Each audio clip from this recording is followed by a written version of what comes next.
Halo Bung Rocky, ketemu di akhir pekan ini enak nih suasananya sejuk ya karena sepanjang hari kemarin hujan lebat di mana-mana saya kira dan juga banyak sekali saluran-saluran internet ini nggak stabil gitu ya. Jadi mohon maafkan ini kalau kita pagi ini juga suaranya agak putus-putus ya Bung Rocky. Tapi tetap saja kita walaupun putus kita tidak pernah putus harapan ya. Nah, yang putus harapan sebenarnya pemerintah kalau lihat situasinya sekarang ya. Ya, putus harapan. Kita selalu punya harapan ketika semakin banyak Bjorka beroperasi. Ya. Oke.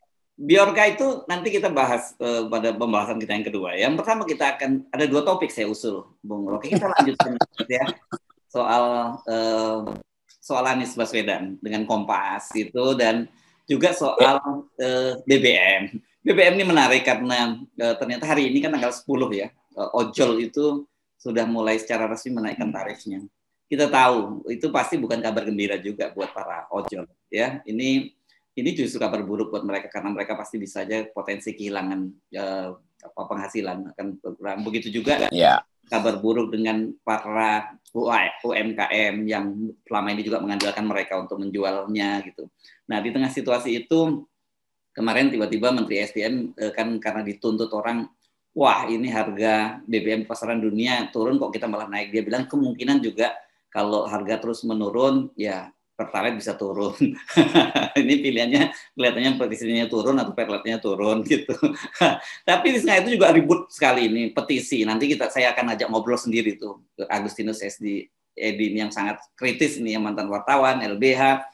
Dia bilang loh di tengah harga subsidi dicabut kok bonus dari direksi dan komisaris Pertamina gila-gilaan tuh gedenya gitu, sampai ratusan miliar gitu Bung Rocky. Itu Menteri SDM tentu mendengarkan suara publik, tetapi nada bicaranya atau warna kalimatnya kan ya kemungkinan kan ini menteri yang dia kan pelaksana teknis, yang mutusin kan pasti Menteri Keuangan, direksi Pertamina, terus presiden sendiri itu. Tapi bukan itu poinnya tuh. Kalau dibilang mungkin akan dicabut, akan harganya diturunkan, itu berarti subsidinya ditarik lagi gitu. Kan orang berpikir begitu kan. Ada orang yang berpikir ya udah biarin aja naikin terus-menerus, tapi subsidi naikin terus juga tuh. Jadi nggak ada lagi semacam kesatuan pikiran sebetulnya tuh. Karena tetap orang menganggap bahwa apapun yang disodorkan oleh istana pada publik itu pasti akan di belakangnya itu bukan sesuatu yang diberikan cuma-cuma tuh. Tukar namanya banyak tuh. Jadi soal harga BBM ini tidak lagi akan mau diturunkan mau dinaikin. Orang anggap bahwa poinnya bukan sekedar lagi harga BBM, tapi pemerintah yang memang pelit, pemerintah yang mempermainkan harga diri publik itu. Seolah-olah oke, nanti subsidi kita tambah. Iya, tapi itu kan artinya membuat orang merasa dia jadi pengemis gitu. Oh, bagi dong subsidinya tuh. Jadi hak yang kita sebut hak itu tidak diperhatikan pemerintah. Pemerintah justru menjadikan permainan harga minyak ini untuk isu-isu negara kesejahteraan yang palsu tuh. Kami akan lindungi orang miskin, kami akan berikan tambahan ini, tapi orang tahu bahwa istana itu mesti batalkan sesuatu yang tidak dikehendaki rakyat, itu IKN, kereta cepat. Kan hanya itu sinyalnya sebetulnya. Kalau presiden bilang, oke, saya mengerti bahwa memang yang diminta rakyat itu bukan sekedar turunkan harga minyak, tetapi ganti proyek-proyek yang menggerogoti perekonomian Indonesia. Makronya begitu sebetulnya. Jadi ya bolehlah SDM ngomong, tapi tetap tuntutan utama publik adalah batalkan proyek-proyek mercusuar yang hanya untuk kepentingan 2-3 orang, bukan untuk kepentingan rakyat. Itu dasar kita bernegara. Nah, soal ojol ini kan juga dilematis. Pemerintah kan minta agar kita mengurangi konsumsi BBM. Orang kemudian kan beralih katanya, oke, diparkirlah kendaraan-kendaraan pribadi. Tentu saja kalau kita parkir kendaraan pribadi, kita akan pindah ke kendaraan umum. Tapi kendaraan umum juga naik semua. Jadi kan kita itu betul-betul dihadapkan dengan pilihan yang sangat sulit buat publik. Mobil parkir, tapi ketika kita mau pindah ke transportasi umum ternyata transportasi umum juga jadi mahal gitu. Kan ini jadi terus mau ngapain kita gitu, bertapa di rumah gitu. Nanti pemerintah bilang beli lagi kalian tuh beli aja mobil yang 900 cc itu. Kan itu jalan pikiran yang konyol kan, kan begitu sebetulnya diarahkan untuk beli mobil cc kecil. Padahal dia bikin kebijakan sehingga mobil yang tadinya berharap beli Pertalite udah keburu kebeli itu. Kalau di Eropa, kalau pemerintah bikin kebijakan konyol, dia akan ganti kekonyolan itu. Dia akan bilang, oke, saya siapin mesin 900 cc, ganti semua tuh. Itu namanya pemerintah yang bertanggung jawab. Dia bikin kesalahan, dia suruh orang lain cari solusinya kan. Ini brengseknya di situ tuh cara berpikir itu tuh. Jadi tetap kita mesti tagih terus bahwa negara itu diwajibkan untuk mensejahterakan rakyat. Kalau kebijakannya tidak mensejahterakan rakyat, maka dia mesti minta maaf pertama-tama. Lalu kalau dia bilang oke, ada kesalahan, dia ganti kesalahan itu. Kan bukan kita yang disuruh beli mobil baru, dia mesti ganti mobil kita, kan begitu. Iya. Kan kemarin ingat kita beberapa waktu yang lalu itu BNPB dihapuskan kan, dia pajak mobil dia barang mewah itu dihapuskan. Dan tadinya katanya cuma untuk yang CC bawah. Tapi seperti biasa kita duga itu hanya strategi awal. Lama-lama yang CC tinggi juga dihapuskan. Nah, sekarang orang-orang yang udah kadung beli CC yang tinggi itu karena dengan harapan pada waktu itu mobil murah karena pajak pajak ekspor dan barang mewahnya dihapus, tiba-tiba sekarang bensinnya dinaikkan. Jadi itu poin-poin dalil-dalil mendasar itu tuh yang mesti kita terangkan pada publik bahwa kita berhak untuk minta penggantian sesuatu yang kita prediksikan dari awal, dibujuk-bujuk pemerintah terus pemerintah bohong ternyata tuh. Beli mobil ini murah segala macam, betul beli harganya dinaikkan tuh minyaknya. Padahal mereka yang membeli mobil itu dengan perhitungan oke, disuruh beli itu artinya disediakan fasilitas supaya mobil itu bisa jalan. Sekarang fasilitas utamanya BBM itu hilang, gitu kan, begitu kan? Sama aja dengan petani sawit, dijanjin Pak Jokowi 7 tahun lalu harga sawit akan stabil segala macam, lalu petani sawit bikin proyeksi kehidupan keluarganya tuh, kalau begitu saya akan kirim 2 anak saya sekolah ke Jawa tuh. Ternyata harga sawit ngaco jadinya. Maka dia batalin lagi tuh. Yang mestinya diganti oleh pemerintah karena pemerintah yang menjaminkan kebijakan itu. Bukan dengan alasan fluktualitas harga komoditas internasional. Ya pastilah semua orang tahu harga komoditas ada yang up-nya, ada down-nya. Jadi pemerintah berbohong dalam membuat kebijakan. Kan itu jadi poin dasarnya kira-kira di situ tuh, kemampuan kita untuk melihat kebohongan itu. Lalu IKN yang diminta dibatalkan, malah pemerintah bilang, oh kalau begitu bisnis to bisnis masih jalan tapi 20% diambil dari APBN itu. Saya nggak setuju IKN, lalu saya disuruh bayar IKN. Kan ngaco tuh kan. Lewat APBN artinya pajak rakyat dipakai buat IKN. Nah, tanya aja pada rakyat, mau nggak kita bikin IKN? Nah, baru ambil pajak dari rakyat. Rakyat nggak setuju ibu kota itu dibiayai lewat pajak, artinya meres rakyat, kok tetap dipaksa. Kalau bisnis to bisnis silahkan aja kan, nggak ganggu pajak saya tuh. Saya dipajaki, saya setuju supaya tetangga saya bisa dapat beasiswa untuk sekolah anaknya. Bukan pajak saya dipakai untuk IKN sehingga tetangga saya itu kekurangan IQ nanti, kan itu. Jadi cara berpikir politik ekonomi nggak dipahami oleh presiden. Ya. Nah, di tengah situasi itu seperti saya sebut tadi muncul petisi. Ini rupanya ada bonus untuk direksi dan komisaris Pertamina. Di total katanya ini ada yang, tapi ini udah bonus terutang segala macam ini 446 miliar. Jadi kalau dibikin rata-rata katanya direksi itu akan dapat 35 miliar bonusnya, sementara komisarisnya 33 miliar. Ini, tapi nanti wawancara lengkapnya Anda bisa simak di Hertz No Point channelnya ya. Oke, ini benar-benar juga menurut saya kebijakannya nggak masuk akal, tidak sensitif. Saya nggak tahu lagi apa lagi namanya itu. Itu pongah, itu namanya pongah. Jadi kan orang ingin lihat Indonesia itu tumbuh dalam persaudaraan, dalam penderitaan orang berbagi itu. Kalau ada sedikit rezeki, tetangganya senang tuh. Ini mereka kuras harga diri rakyat, tapi mereka naikkan harga insentif mereka, harga bonus mereka itu. Jadi ya udah, kalau statistik menunjukkan kejomplangan antara 4 orang terkaya di Indonesia menguasai separuh dari harta umat. Bahkan NU pernah bikin perumpamaan, satu orang kaya di Indonesia itu setara dengan 100 juta kekayaan umat NU. Kan itu udah betul-betul udah gila tuh kan. Ini NU yang bikin loh. Jadi sekali lagi kita lihat kontras itu. Jadi satu orang di Pertamina itu mungkin setara dengan 300.000 sekolah yang terlantar karena akses jalan desa itu nggak dibuat kan. Jalan tol dibuat tapi alat jalan ya. Gampang dihitung 150.000 untuk BLT ya. Sebulannya 150.000 kan. Nah mereka ini mereka cuma dapat 4 bulan, jadi cuma 600.000. Sementara yang ini dapat 35 miliar dan 33 miliar. Nah jadi bandingnya itu berapa juta kali itu. Itu jadi harga minyak yang dipermainkan itu adalah subsidi rakyat terhadap komisaris dan direksi kan begitu jadinya kan. Logikanya gampang aja begitu. Terus mereka bilang enggak, kita subsidi kita balikin berapa? Ya segitu 21 juta kalian bagi-bagi ya. Oke, terima kasih. Jadi seumur hidup kami akan dibagi-bagi. Enggak, cuma sampai 4 bulan. Ngesek namanya. Oke, makin banyak ketidakwarasan akal-akal ini ya di kalangan pemerintahan.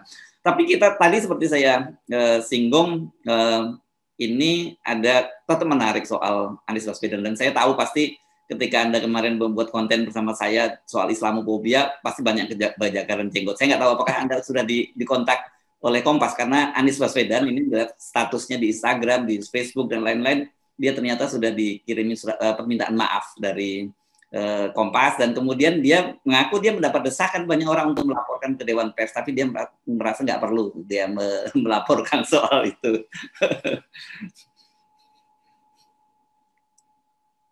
Ya, seharian saya ada yang muji, ada yang menyesalkan ucapan saya. Saya bilang memang saya ucapkan itu, bahwa Kompas itu di dalam analisis saya, di belakang kepalanya, secara psikoanalisis, masih memelihara Islamofobi. Saya terangkan begitu. Ada banyak teman saya di Kompas yang protes. Saya bilang, enggak, itu analisis saya. Bukan saya menjebakkan Kompas dalam Islamofobi. Tetapi bawah sadar orang itu, bahkan saya pakai istilah Sigmund Freud, Freudian key-nya bisa kita temukan. Lalu kita buka dengan kunci Freud itu, kunci psikoanalisis, bahwa di belakang politik redaksional Kompas, diam-diam masih dihuni oleh kalangan Islamofobi. Itu biasa aja sebagai, kan saya mengajar critical thinking dan saya pakai semua peralatan akademis saya untuk membaca itu. Dan memang ternyata begitu akhirnya kan. Kalau nggak ngapain Kompas ralat itu. Kan dibiarin aja kan. Itu mengalir. Dan mesti nerangin pada Anies lewat surat bahwa atau apa kemarin WA. Nggak begitu maksud kami. Iya, semakin tidak begitu, semakin begitu analisis saya tuh. Jadi itu intinya tuh. Saya nggak ada problem dengan Kompas. Saya hanya mengamati gerak naratif dari Kompas itu. Jadi bahasa tubuh Kompas kan kita bisa baca dalam narasi dia tuh. Itu gampang itu kan. Yang diajarin di teori dasar filsafat komunikasi itu Noam Chomsky segala macam itu Walter Lippmann akhirnya saya kasih kuliah lagi ya kalau begini. Tapi intinya adalah Anies paham itu, tapi Anies membalas dengan cara yang ya semacam pukulan tersembunyi gitu, bahwa oke, saya nggak akan lapor ke Dewan Pers, tapi rakyat berhak tahu. Ya udah, rakyat berhak tahu, artinya rakyat juga berhak tahu analisis saya tuh, ngapain saya dibully kan. Jadi hal itu biasa aja tuh. Jadi basa-basi nggak usah baper lah. Kalau mau debat intelektual, taruh forum di situ, saya layani satu persatu tuh. Kalau bisa paralel. Oke, supaya orang juga dapat gambaran ya. Sebagian orang pasti sudah banyak yang baca, tapi saya bacakan saja ini tidak lengkap lah suratnya. Suratnya Anies. Dia bilang begini nih. Dahulu Kompas sebenarnya hendak diberi nama Bentara Rakyat, namun Bung Karno memberi usul nama Kompas karena Kompas adalah penunjuk arah dan jalan. Kita berharap filosofi nama Kompas itu terus dijaga. Apabila sebuah kompas berfungsi baik, maka kita akan lancar dan selamat mengarungi perjalanan. Apabila jarumnya terpengaruh oleh magnet polar dalam kurung, maka ia tidak dapat lagi menjadi penunjuk arah. Nah, ini yang kalimat yang terakhir dia nyebut ini. Saya memilih mempercayai penjelasan pemimpin Kompas dan walau banyak yang menyarankan, saya memilih tidak membawa masalah ini kepada Dewan Pers. Namun saya memilih tetap menyampaikan catatan ini pada publik agar bisa menjadi pengingat bagi kita semua dalam bernegara dan berdemokrasi.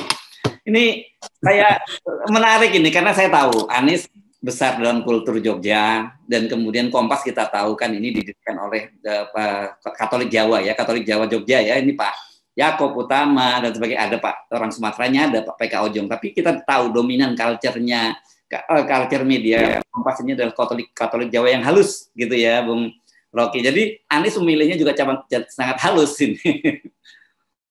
Ya itu poin bagus diucapkan Anies, metafor bahwa Kompas itu ya deviasi bisa terjadi kalau diganggu medan magnet utamanya tuh. Utara selatannya terganggu, maka dia akan ada bias arah sebetulnya tuh.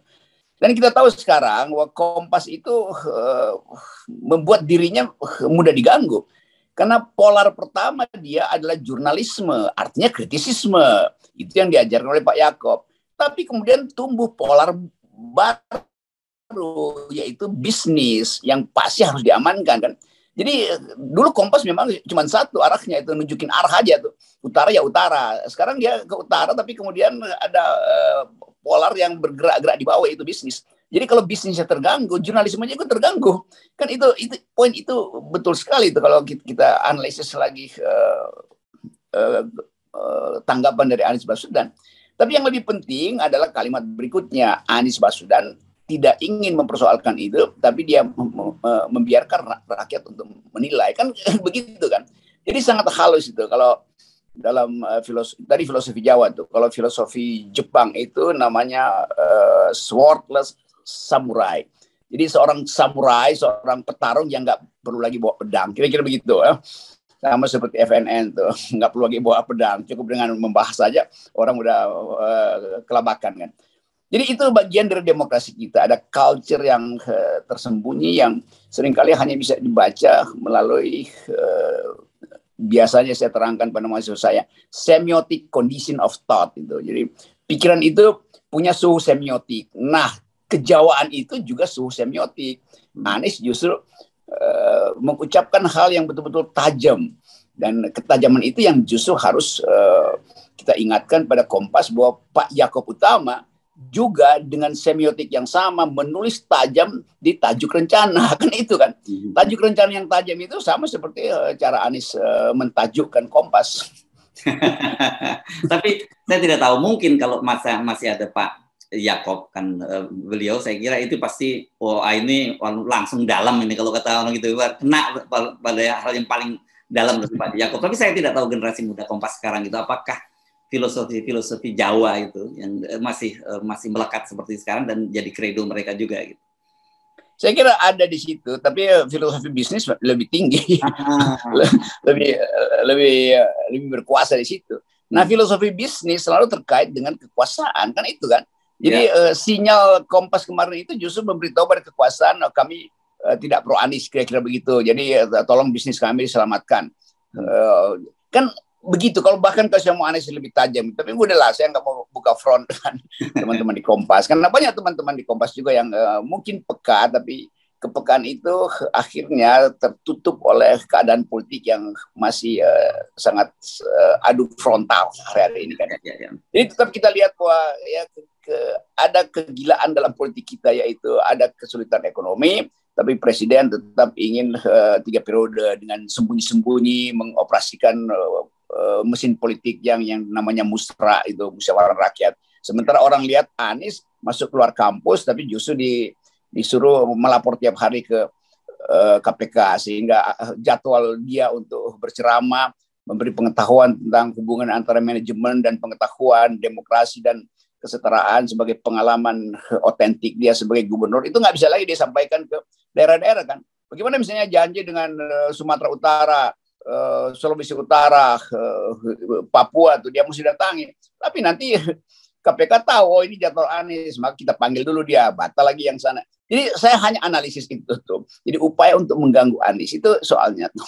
Ya. Dan saya kira kita no hard feeling dengan teman-teman Kompas ya, karena ini cuman kita saling mengingatkan. Dan saya sendiri jujur sering sekali saya mengutip kalau ditanya mengapa FNN seperti itu kredo dari pendiri Kompas Pak PK Ojong yang menyatakan bahwa tugas media itu bukan menjilat orang yang bukan menjilat penguasa, tapi mengkritik orang yang sedang berkuasa. Saya kira itu kredo itu yang kita ingin kembali lagi ingatkan, dan saya kira itu berlaku juga pada semua media di Indonesia. Ya, saya mau tagih misalnya, Kompas tahu bahwa demokrasi kita dimacetkan oleh 20%. Kenapa Kompas nggak kasih semacam halaman khusus sehingga semua orang yang nggak setuju dengan 20% itu bergerombol di situ. Berita tentang judicial review ada di situ tiap hari itu. Kegiatan si Pedro CS misalnya itu ada di situ. Karena Kompas harus tahu bahwa rakyat itu hati nuraninya itu tidak suka dengan hal-hal yang tipu menipu tuh. Kan mesti disediakan di situ kan. Yang saya baca selalu itu ada halaman khusus di mana seolah-olah Kompas itu jadi humasnya sebuah lembaga pemerintah. Itu tiap hari ada berita di situ. Nah, nanti kalau saya omong begini, nanti orang minta pembuktian lagi. Oke, nanti gue buktiin lagi kan. Tapi sekali lagi saya mau agar supaya Kompas itu betul-betul jadi Kompas. Artinya arahnya ada medan magnet lain boleh, tetapi arahnya tetap. Itu kan cuma deviasi politik, deviasi bisnis itu. Tetapi utara selatannya jelas. Jangan sampai dikasih Kompas ternyata itu mengarah ke jurang gitu. Itu sebagai orang yang masuk keluar hutan, saya protes itu bahwa Kompas ternyata memakai arah hoax itu. Utara dia bilang timur tenggara dia sebut barat laut, kan itu bahaya tuh. Ya. Saya kira case close ya, Bung Rocky ya, soal Kompas ya. Oke, salam buat teman-teman di Kompas tuh. Kecuali kalau muncul lagi. Oke, dan tetap saja seperti biasa kita akan kawal dengan 0% semuanya. Ya. Di situ akal sehat jurnalisme. Thank you. Iya.